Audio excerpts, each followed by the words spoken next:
सर्वांना नमस्कार.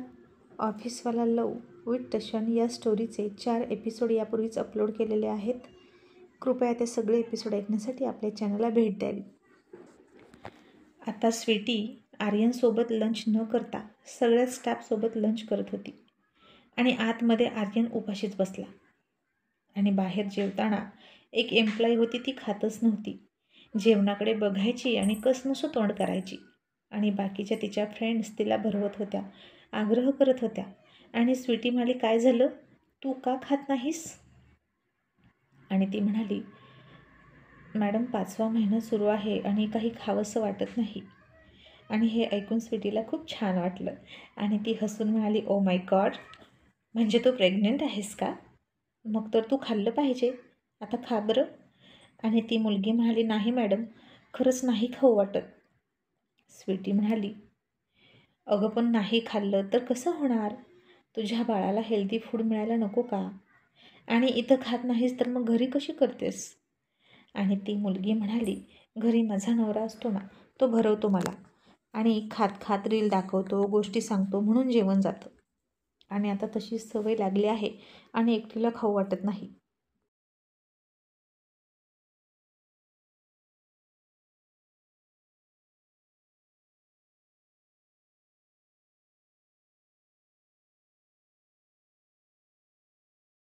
आणि हे ऐकून स्वीटीला खूप छान वाटलं आणि तिलाही आपण कधी प्रेग्नंट राहणार असं वाटायला लागलं. मग आर्यनसुद्धा माझी अशीच काळजी घेईल ना? तो सुद्धा किती एक्साईट आहे डॅड होण्यासाठी. पण आता या सगळ्या गोष्टी आपल्या हातात थोडीच असतात. त्यांचे प्रयत्न तर सुरूच होते. आणि प्रेग्नेंट राहिले तर पुन्हा आर्यनपासून ऑफिस सोडून घरी राहावं लागेल.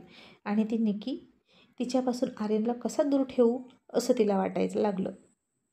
आणि आता तिचा लंच करून पुन्हा आत गेली तर त्यानं काहीही खाल्लेलं नव्हतं.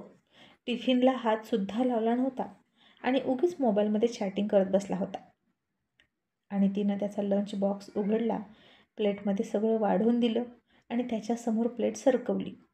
आणि त्यानं तिकडं तिरक्या नजरेनं बघितलं आणि बघून न बघितल्यासारखं केलं. मग तिनं पुन्हा त्याच्यासमोर ते गुपचूप सरकवलं.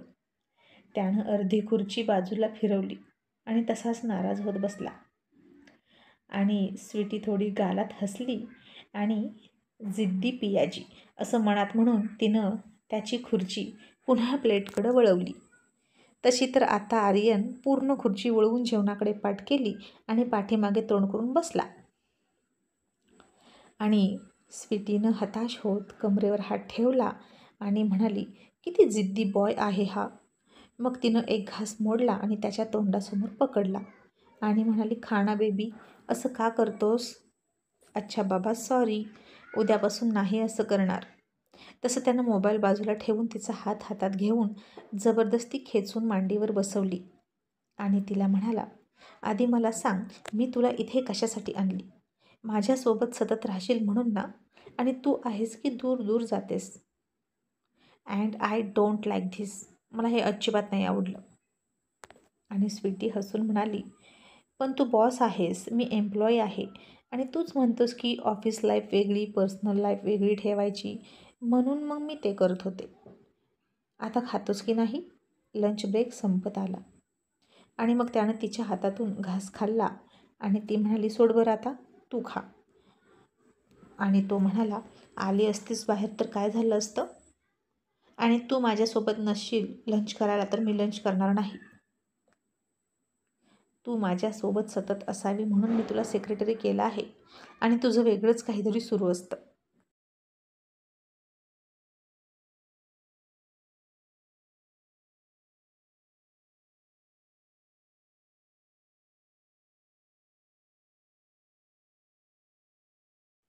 आणि स्वीटी म्हणाली, अच्छा, मग ती निकीसमोर आली की मला गेट लॉस्ट का म्हणतोस? मी तुला 24 तास सोबत हवी ना? मग तेव्हा गेट लॉस्ट म्हणताना काही वाटत नाही वाटतं तुला? आर्यन पुन्हा तिला म्हणाला, स्वीटी, अगं समजून घे ना, तीही तशीच वियर्ड वागते तुला बघितलं की, आणि तूही तशीच करते. आता मी नक्की कोणाचं ऐकू? हे बघ, बिझनेस आहे आणि तुझ्या माहितीसाठी बिझनेस म्हणून निकी राईट वागते, पण तू आहे की इथे बायकोसारखं वागते. आणि किती बरं होईल जर तुम्ही दोघी फ्रेंड झाला तर, म्हणजे माझा त्रास कमी होईल. आणि आता स्वीटी मनात म्हणाली, तिच्यासोबत फ्रेंडशिप? नो वे. आणि त्याला समजावत म्हणाली, ओके ओके, नको तिचा विषय, आता गुपचूप खा, मी नाही तुला काही बोलणार, ओके. असं म्हणून तिनं त्याला लंच करायला लावला. आणि त्या निकीमुळे उगीचच आपल्यामध्ये वाद निर्माण करायला नको असं तिला वाटायचं. जसं आर्यन पर्सनल लाईफ आणि प्रोफेशनल लाईफ वेगळी ठेवतोय, तसंच आपणही करण्याचा प्रयत्न करावा. पण ती निकी जरा प्रोफेशनल लाईफच्या पुढे जाते असं मला वाटतं, म्हणून मला राग येतो. आणि मला असं का वाटतं, तिचे इंटेन्शन चांगले नाहीत. असो, लेट्स सी. असं म्हणून ती थोडी हसून आर्यनला म्हणाली, आर्यन ऐक ना. आणि आर्यन खात खात म्हणाला, बोल.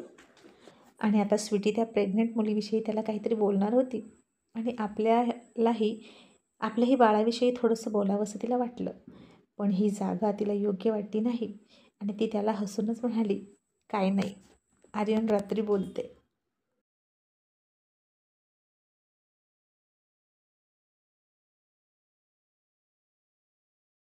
आणि तोही हसून म्हणाला, ओके, बट बेबी, रात्री बोलायचं नसतं, करायचं असतं. आणि ती हसून म्हणाली, चुप बदमाश कुठला. असं म्हणून तिने त्याला एक घास भरवला आणि त्याच्या गालावर किस केला. तसं आर्यनने त्याच्या खुर्चीत पाठीमागे स्वतःला झोकून दिला आणि म्हणाला, आय हाय, मैं मर जावा, इसीलिए तो जाने मन, तुम्हें अपने साथ रखने की जिद पकडी थी मैंने. माझा डिसिजन योग्य होता आणि आता मला त्याची स्वीट स्वीट फ्रूट खायला मिळत आहे. आणखीन या गालावर सुद्धा दे ना. असं म्हणून त्यानं दुसरा गाल तिच्यासमोर केला. आणि ती आता खूप खुश होती बाळाच्या विचाराने. आणि पटकन त्याच्या दुसऱ्याही गालावर किस दिला आणि म्हणाले, आता पटकन लंच होईल ना, खाना लवकर. मग आता दुपारी आर्यानं तन्वीला फोन केला आणि स्वीटी दी कुठे आहे म्हटल्यावर तिला कळलं की स्वीटी ऑफिसला जाते आणि आता ती आर्यनची सेक्रेटरी म्हणून काम करते.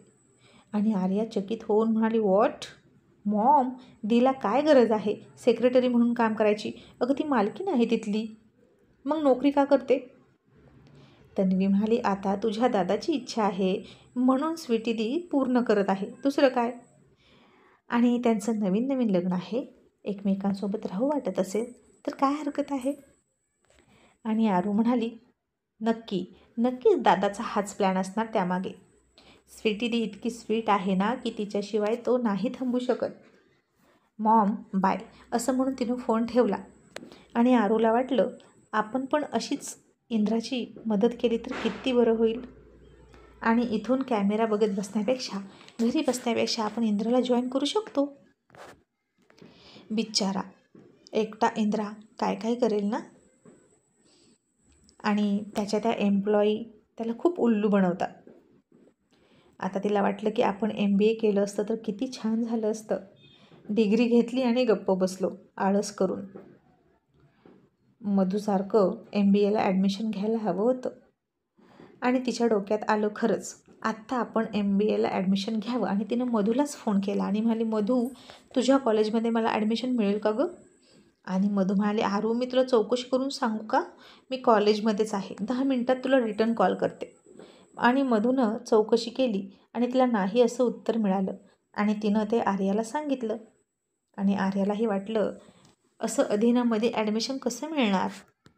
पण आता तिला अर्जुनची आठवण झाली. क्योंकि अनहोनी को होनी करनेवाला तिचा इतका मोठा बाप असताना तिला काळजी करायची गरजच नव्हती. मग तिने अर्जुनला फोन केला आणि म्हणाली, डॅड, मला तुमची हेल्प पाहिजे. अर्जुन म्हणाला, बोल ना प्रिन्सेस, आता आणखीन काय हवं? आणि ती म्हणाली, डॅड, मला मुंबईतल्या बेस्ट कॉलेजमध्ये MBAसाठी ॲडमिशन हवं आहे, तेही आत्ता, मिळेल का?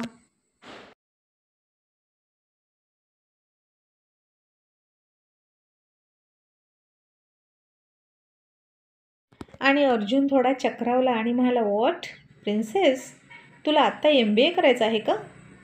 आणि आर्या म्हणाली, येस डॅड, मलासुद्धा MBA करून करिअर करायचं आहे. आणि खरं तर माझं चुकलं. मला दादा म्हणत होता जून जुलैमध्ये ॲडमिशन घे आणि मी आळशीपणा करत घेतलं नाही. पण डॅड, आता माझी इच्छा आहे. आणि अर्जुन म्हणाला, बेबी, डिसेंबर संपला, अर्धवर्ष संपलं, आता कसं तुला ॲडमिशन मिळेल? आणि आरू म्हणाले, डॅड, प्लीज प्लीज प्लीज, मला काहीही करून ॲडमिशन हवं. मी पाठीमागचा सगळा स्टडी कंप्लीट करेन, पण मला पटकन MBA व्हायचं आहे. आता हे ऐकून अर्जुन सरांना तर वाटत होतं की सूर्य पश्चिमेकडे तर उगवला नाही ना. प्रिन्सेसमध्ये इतके चेंजेस, माय गॉड. खरंच लग्न हा मुलीच्या आयुष्यातला टर्निंग पॉईंट असतो असं त्याला वाटलं. आणि ती इतकी मेहनत घ्यायला सुद्धा रेडी आहे.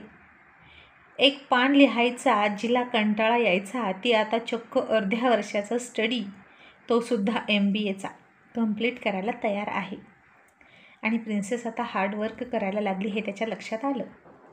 शेवटी तीसुद्धा अर्जुन आणि तन्वीची मुलगी होती आणि तिच्यातले छुपे गुण आता बाहेर येत होते. कारण आता परिस्थिती तशी होती ना. आधी परिस्थिती अशी होती की तिला काहीही करायची गरज नाही असं वाटत होतं. एकुलती एक लाढावलेली प्रिन्सेस होती, पण आता मात्र तिला काहीतरी करण्याची इच्छा निर्माण झाली. आणि अर्जुन म्हणाला, ओके प्रिन्सेस, मी एका कॉलेजमध्ये विचारून बघतो. आणि आज अर्जुन सर स्वतः अतुलला म्हणाले, अतुल चल कॉलेजमध्ये. आणि अतुल म्हणाला, कोणत्या सर? गेस्ट लेक्चरसाठी जायचं आहे का? पण तुम्ही तर असे लेक्चर घेत नाही. आणि अर्जुन म्हणाला, डफर, स्टुडंट बनून जायचं आहे ॲडमिशनसाठी आपल्या कॉलेजमध्ये. MBA केलं ना आपण तिथे. आणि अतुल चकित होऊन म्हणाला, व्हॉट सर, आज तुम्हाला इतक्या वर्षांनी आपल्या MBA कॉलेजची आठवण कशी काय आली? आणि अर्जुन सर म्हणाले, तिथं गेल्यावर सांगतो. आणि अर्जुन सर स्वतः तिथं गेले. आणि त्या सगळ्या लोकांना खूप आश्चर्य वाटलं की स्वतः अर्जुन सर आज इकडे कसे आले. तसे ते या कॉलेजचे स्टुडंट आहेत हे सगळ्यांना माहीत होतं. आणि जेव्हा त्यांनी सांगितलं की आज मी इथे एक बिझनेसमन म्हणून नाही तर माझ्या मुलीच्या ॲडमिशनसाठी आलो आहे, तेव्हा सगळे खूप चकित होऊन गेले.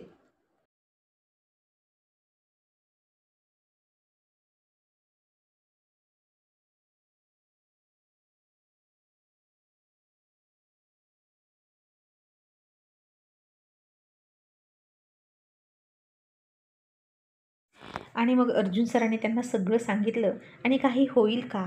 आत्ता तिची फार इच्छा आहे आणि तिचं हे इयर वाया जाऊ नये असं तिला वाटतं. आणि प्रिन्सिपल म्हणाले, का नाही होणार सर, तुमच्यासाठी सगळे रूल चेंज करू, त्यांचे फर्स्ट टर्मचे पेपरही लिहून घेऊया, होऊन जाईल ॲडमिशन लेट फीने.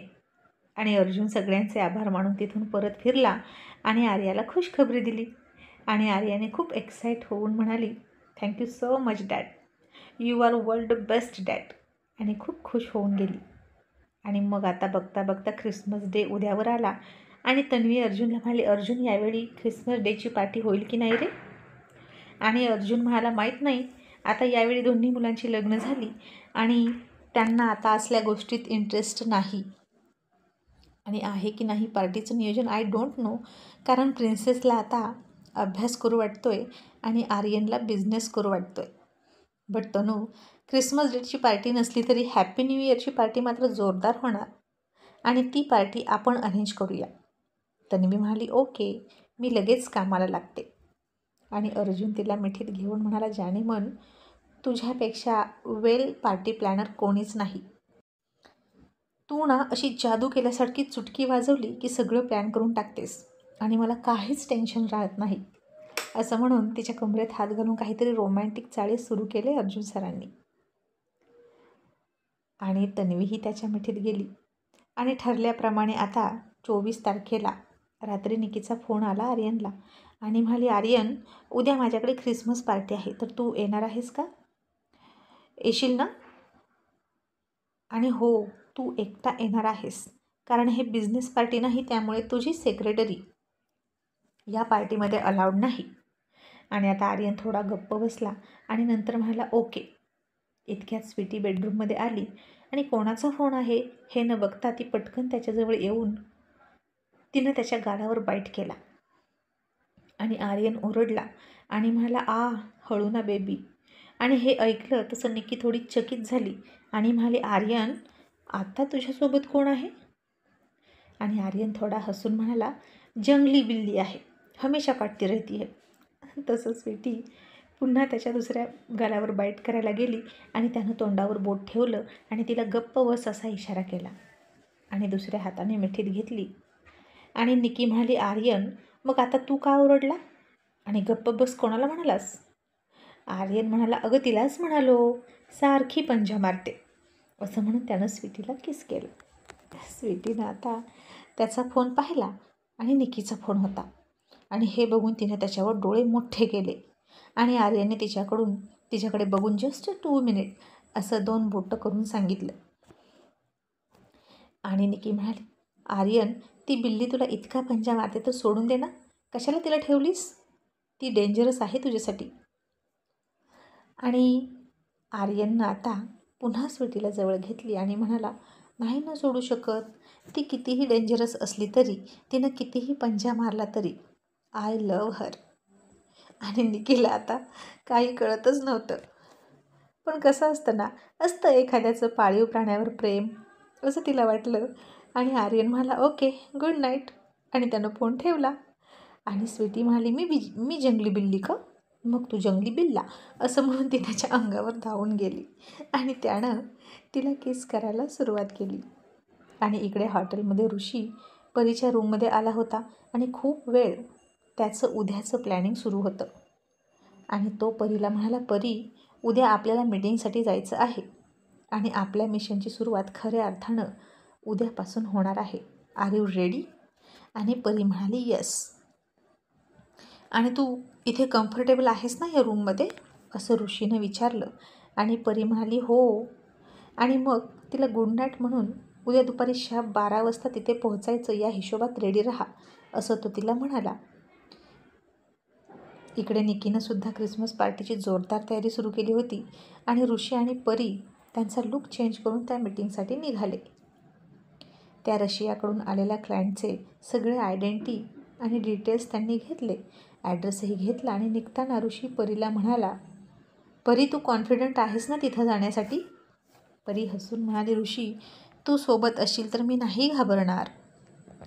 ऋषी म्हणाला, तिथं कोण कोण असेल काही माहीत नाही, तू फक्त माझ्याकडे लक्ष दे, माझा इशाऱ्याशिवाय काहीच करू नको, आणि नाहीतर काहीतरी गोंधळ होऊ शकतो. मग आता दोघेही गेले. मग तिथं त्यांचं पहिल्यांदा चेकिंग झालं, त्यांचे डॉक्युमेंट पाहिले आणि मग तिथल्याच एका कारमध्ये त्यांना बसवलं आणि पुढे पाठवलं. मग तिथूनही त्यांना न्यायला दुसरी कार आली, त्या कारमध्ये बसून ते गेले. तर अनेक दरवाजे पार केल्यानंतर आणि त्यांना पूर्ण चेक केल्यानंतर आतमध्ये सोडलं. आता त्यांच्या गनसुद्धा काढून घेतल्या आणि ते मीटिंग रूमच्या अगदीच काही अंतरावर पोहोचले. आणि आता तिथे सगळे येणार होते आणि सगळ्यांच्या चेहऱ्यावरचा नकाब हटणार होता. जे जे या रॅकेटमध्ये सामील होते ते व्हाईट कॉलर लोकसुद्धा कदाचित समोर येणार होते, कारण हा ड्रग धंदा पोलीस डिपार्टमेंटमधल्या आणि राजकारणातल्या राजकीय वरदहस्ताशिवाय चालू शकत नाही हे तर निश्चित होतं. मग नक्की कोण कोण यांना सपोर्ट करतं हे आज कळणारच होतं. आणि ऋषी आणि परी आता आपण इथून आत गेलो की सक्सेस झालो असं वाटून खुश होऊन आत निघाले. इतक्यात त्यांना आत सोडताना तो सिक्युरिटी म्हणाला, पासवर्ड. आणि आता मात्र ऋषी आणि परी घाबरले आणि पूर्ण गोंधळून गेले.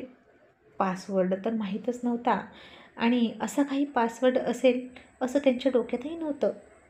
आणि हा पासवर्ड नक्कीच पोलीस कस्टडीमध्ये असलेल्या त्या रशियन क्लायंटला माहीत असणार.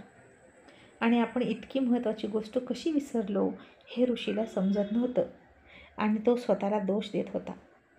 आणि आता आपलं काहीही खरं नाही असं त्याला वाटलं, कारण हा जो पासवर्ड होता तोच त्यांच्या आयुष्याची पासवर्ड की होता. पासवर्ड सांगितलं तर सुटका, नाही सांगितलं तर जीव जाणार होता आणि ते फ्रॉड आहेत हे कळणार होतं. माय गॉड, इतकी मोठी चूक माझ्याकडून झालीच कशी, असा ऋषी वारंवार मनात म्हणत होता. आणि परीला तर याबद्दल काही कल्पना नव्हतीच. ती आपली शांत उभा होती आणि ऋषीकडेच बघत होती. त्यानं बोलल्याशिवाय आणि इशाऱ्याशिवाय ती काहीच करणार नव्हती. आणि आपण आपल्यासोबत परीचा सुद्धा जीव धोक्यात घातला असं त्याला वाटलं. आणि आता ऋषी आणि परीला वेळ लागत होता आणि त्यांच्यावर त्या सिक्युरिटीला डाऊट यायला लागला. आणि तो म्हणाला, स्पीक अप द पासवर्ड. परीनं आता ऋषीकडे घाबरून बघितलं आणि ऋषीसुद्धा थोडा घाबरलेला होता. परीला वाटलं ऋषीला पासवर्ड माहीत असेल, पण त्याला माहीत नव्हता. आणि इथे पासवर्ड नाही सांगितलं की जागेवर गोळ्या घालणार होते. इथून पळण्याचा चान्सही नव्हता. आणि आता त्यांनी त्या दोघांवर डाऊट घेऊन त्यांना पकडण्याची तयारी सुरू केली. आणि तो सिक्युरिटी बाकीच्या गार्ड्सना म्हणाला, कॅच देम. आणि आता त्यांना पकडण्यासाठी काही गार्ड्स त्यांच्याकडे आले. आणि ऋषीनं मात्र आता त्याच्या हाताच्या मुठी आवळल्या आणि फाईट करायची तयारी केली.